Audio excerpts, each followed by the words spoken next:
नमस्कार, मैं Devaki Meena, assistant professor समाजशास्त्र विभाग। आज हमारा टॉपिक है जनजातियों में विवाह साथी चुनने के तरीके। इससे पहले हमने समाज में विवाह के अर्थ, उसकी परिभाषाएं, विवाह संबंधी जो निषेध है समाज में और विवाह के विभिन्न प्रकारों के बारे में जानकारी प्राप्त करी थी। आज हम देखेंगे कि समाज में जनजातियों में विवाह के कौन कौन से तरीके प्रचलित है विवाह साथी चुनने के। तो सबसे पहला जो तरीका है वो है परिवीक्षा विवाह, मैरिज बाय प्रोबेशन।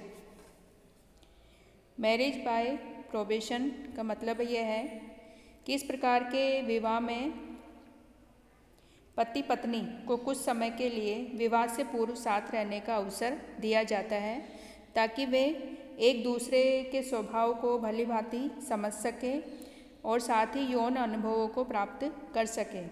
यदि इस अवधि में दोनों के बीच पूर्ण रूप से सामंजस्य हो जाता है, एक दूसरे को समझ लेते हैं, तो उनका विवाह करवा दिया जाता है। और इस प्रकार का जो विवाह है वो कुकी जनजाति और दार्लुंग जनजाति में पाया जाता है। इन जनजातियों में प्रेमी अपनी प्रेमिका के साथ जाकर कुछ समय के लिए निवास करता है और इस अवधि में वे दोनों सभी प्रकार के जो वैवाहिक सुख होते हैं उनको प्राप्त करते हैं। और यदि प्रेमी और प्रेमिका का परस्पर व्यवहार निभाए जाने योग्य नहीं होता तो वे दोनों अलग हो जाते हैं। और ऐसी स्थिति में, अलग होने की स्थिति में युवक को लड़के के माता पिता को क्षतिपूर्ति के रूप में कुछ पैसे, रुपए या कुछ राशि देनी पड़ती है। दूसरा जो तरीका है जनजातियों में विवाह साथी चुनने का वो है हरण विवाह, मैरिज बाय कैप्चर। इस प्रकार के विवाह में कन्या का अपहरण करके उसके साथ विवाह किया जाता है।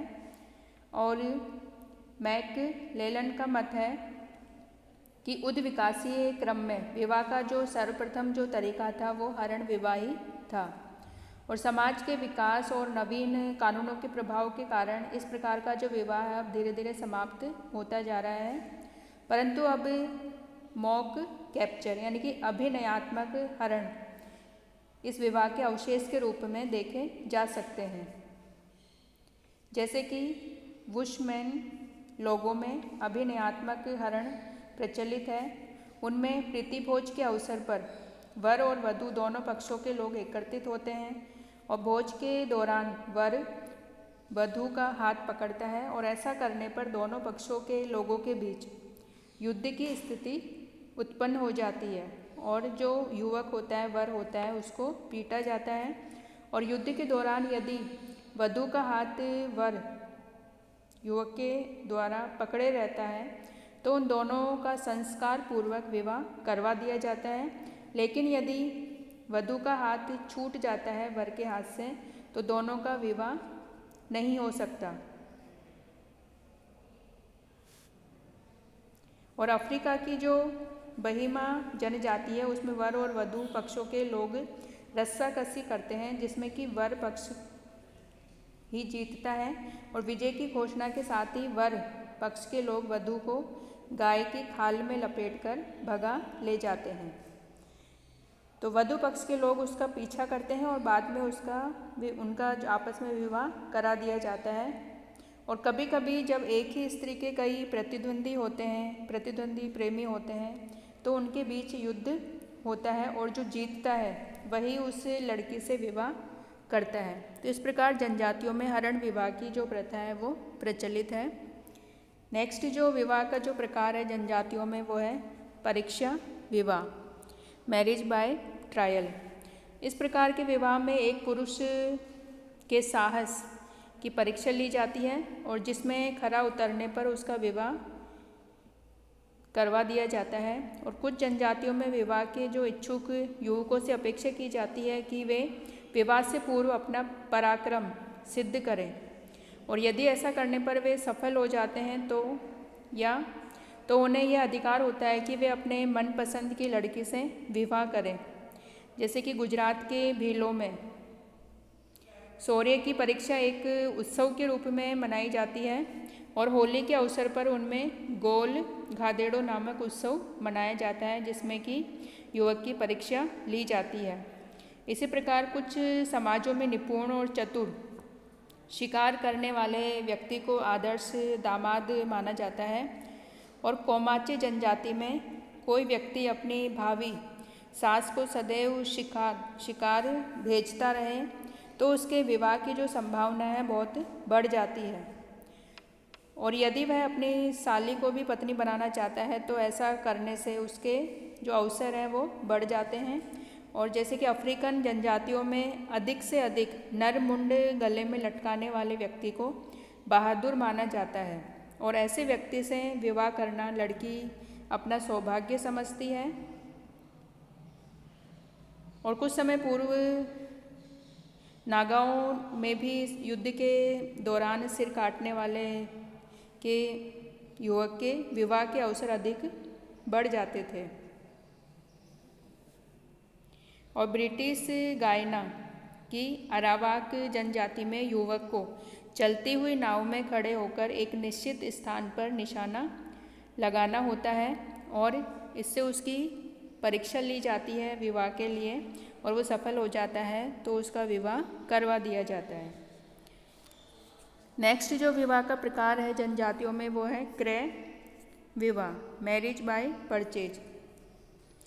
इस प्रकार के विवाह में वधू प्राप्त करने के लिए वधू के जो माता पिता या उसके जो रिश्तेदारों को कुछ धनराशि या वधू मूल्य के रूप में देनी होती है। और क्रय विवाह का तात्पर्य सदैव यह नहीं है कि वधू का व्यापार किया जाता हो, और कई समाजों में यह मूल्य सिर्फ दिखावे के लिए ही होता है, और उससे अधिक धन दूल्हे को दहेज के रूप में दिया जाता है। और साइबेरिया की जो किर्गिज जनजाति है उसमें वधू मूल्य इतना अधिक है कि एक से अधिक पत्नी रखना कठिन होता है, और वे लोग साधारणतः तलाक भी नहीं देते, क्योंकि उसके बाद विवाह करने का अर्थ है बड़ी मात्रा में धनराशि जुटाना, जो कि एक बहुत ही कठिन कार्य होता है। और न्यू गिनी की जो बुकाई जनजाति है उसमें वधू मूल्य चुकाने के बाद ही पति को पत्नी के साथ यौन संबंध का अधिकार प्राप्त होता है, और जब तक वधू मूल्य प्राप्त नहीं होता तब तक वधू अपने पिता के यहाँ रहती है। और अफ्रीका की हो जनजाति में लड़की पैदा होने से पहले ही सगाई हो जाती थी, और लड़की पैदा होने पर वधू मूल्य की जो किस्त चुकाना आरंभ किया जाता था। भारत में भी लगभग जो सभी जनजातियाँ उसमें वधू मूल्य की प्रथा पाई जाती है। विशेष रूप से नागा जनजाति, गोंड जनजाति, संथाल, हो, ओराव, खरिया, कुकी, भील आदि जनजातियों में वधू मूल्य की प्रथा आज भी देखने को मिलती है।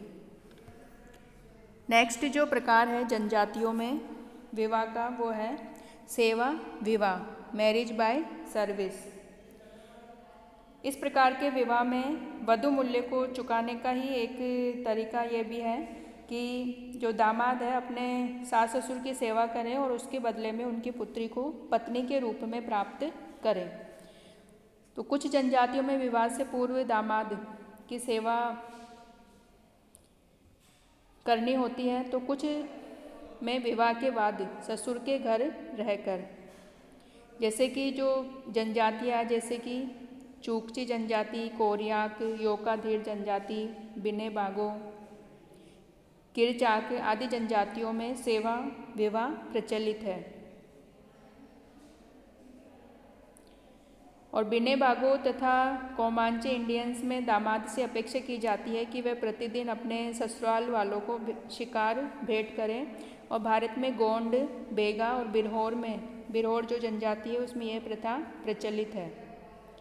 और गोंड तथा बेगा में जो पुरुष वधु मूल्य नहीं दे पाता वह अपने ससुर के यहाँ सेवक के रूप में कार्य करने के लिए चला जाता है और कुछ वर्षों तक सेवा करने के बाद ससुर की पुत्री से विवाह करके लौटता है। तो इस प्रकार सेवा विवाह जनजातियों में प्रचलित है। नेक्स्ट जो विवाह का प्रकार है जनजातियों में वो है विनिमय विवाह, मैरिज बाय एक्सचेंज।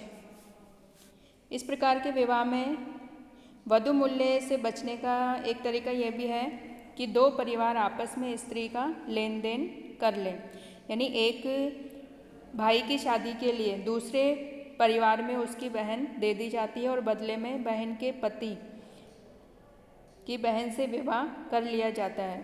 और ऑस्ट्रेलिया तथा टोरेस स्ट्रेट द्वीप समूह में यह प्रथा विशेष रूप से पाई जाती है और संपूर्ण भारत में भी इसका प्रचलन देखा जा सकता है, परंतु असम की जो खासी जनजाति है उसमें इस प्रथा का निषेध है। और ऐसे विवाह में लोवी के अनुसार किसी भी परिवार को हानि नहीं होती और यह बिना खर्च के पत्नी प्राप्त करने का एक तरीका है। नेक्स्ट जो विवाह का प्रकार है वो है सहमति विवाह या सहपलायन विवाह। इसमें इस प्रकार के विवाह में जो युवक युवतियां हैं उनकी सहमति से विवाह किया जाता है और जो माता पिता उनके निर्णय की केवल औपचारिक रूप से उनकी पुष्टि करते हैं। और जिन जनजातियों में युवा गृह का प्रचलन है उनमें युवा युवतियां अपना जीवन साथी चुनने के लिए स्वतंत्र होती है और कभी कभी माता पिता के द्वारा युवक युवतियों को विवाह करने की स्वीकृति नहीं दी जाती तो वे सह पलायन कर जाते हैं और पलायन किए हुए व्यक्ति को या तो दोनों पक्षों के लोग गांव लौटा लाते हैं या संतान होने पर वे स्वयं लौटकर आ जाते हैं, तो उन्हें सामाजिक स्वीकृति मिल जाती है। इस प्रकार के जैसे कि बिहार की जो हो जनजाति है और राजस्थान की भील जनजाति में भी यह प्रथा प्रचलित है। और हो जनजाति में इस प्रकार के विवाह को राजी खुशी का विवाह कहा जाता है। नेक्स्ट जो विवाह का प्रकार है जनजातियों में वो है हट विवाह, मैरिज बाय इंट्रूजन। इस प्रकार के विवाह में लड़की जिस व्यक्ति से विवाह करना चाहती है उसके घर पर जबरदस्ती जाकर रहने लगती है और उसे वहाँ उस समय तक अपमान भी सहन करना पड़ता है जब तक कि लड़के के माता पिता उसे स्वीकार नहीं कर लेते। इस प्रकार का विवाह बिरहोर, हो, ओराऊ, कमार और मुंडा जनजाति के लोगों में पाया जाता है।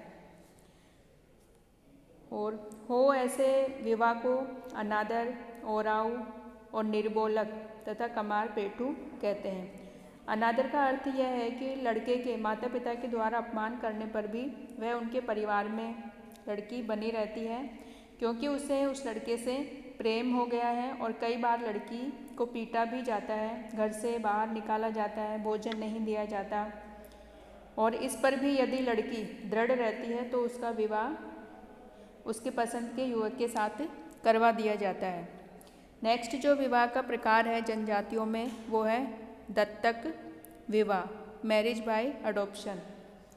इस प्रकार के विवाह में दामाद को गोद लिया जाता है और उससे ही पुत्री का विवाह करवा दिया जाता है। जापान में जो दास प्रथा है और परंतु दास का यहाँ कोई गलत अर्थ नहीं है, हीन अर्थ नहीं है और परिवार के दूर के रिश्तेदार को दास बनाकर रख लिया जाता है और बाद में उसके साथ कन्या का विवाह करवा दिया जाता है। इसका एक दूसरा रूप कल्पित विवाह भी है, जैसे कि अफ्रीका की न्यूर जनजाति में जिस परिवार के व्यक्ति की हत्या की जाती है उसे हत्यारे द्वारा बदले में कुछ मूल्य चुकाना पड़ता है और यह मूल्य देकर मृतक की पत्नी का यौन संबंध किसी अन्य व्यक्ति से कराया जाता है और उनके जो संसर्ग से उत्पन्न जो संतान होती है वो मृतक की ही संतान मानी जाती है। नेक्स्ट जो विवाह का प्रकार है जनजातियों में वो है विधवा उत्तराधिकार विवाह। इस प्रकार के विवाह में दामाद को सास से या एक भाई को अपने मृतक भाई की पत्नी से या पुत्र को सौतेली माताओं से उत्तराधिकार में विवाह करना पड़ता है और सेमा नागाओं में पुत्र अपनी सगी माता को छोड़कर अन्य विधवा माताओं से विवाह करता है और ऐसे विवाह के पीछे संपत्ति पर अधिकार पाना होता है। लोवी के अनुसार इन लोगों में स्त्री को भी संपत्ति के रूप में स्वीकार किया गया है। जहाँ पे देवर विवाह प्रचलित है वहाँ भी भाई को अपने मृत भाई की पत्नी से विवाह करना होता है, जैसा कि मध्य भारत की जनजातियों में पाया जाता है। गारो जनजाति में सबसे छोटी पुत्री के पति को नौक्रोम कहा जाता है। वो अपनी विधवा सास से विवाह करता है और जिससे कि नौक्रोम दंपति को पारिवारिक संपत्ति प्राप्त हो सके। तो इस प्रकार जनजातियों में विवाह के विभिन्न तरीके प्रचलित हैं और उनमें से कुछ तरीके वर्तमान में भी जनजातियों में देखने को मिलते हैं। और ये जो जनजातियों में विवाह साथी चुनने के जो विभिन्न तरीके हैं वो वहाँ की जो जनजातियों में जो सामाजिक और आर्थिक परिस्थितियाँ हैं उनके ऊपर निर्भर करती है। और जनजातियों में विवाह का धार्मिक महत्व अधिक नहीं है और न ही विवाह को जन्म जन्मांतर का संबंध माना जाता है, बल्कि अधिकांशतः पर्यावरण और आर्थिक परिस्थितियाँ ही उन्हें विवाह बंधन में बांधे रखती है।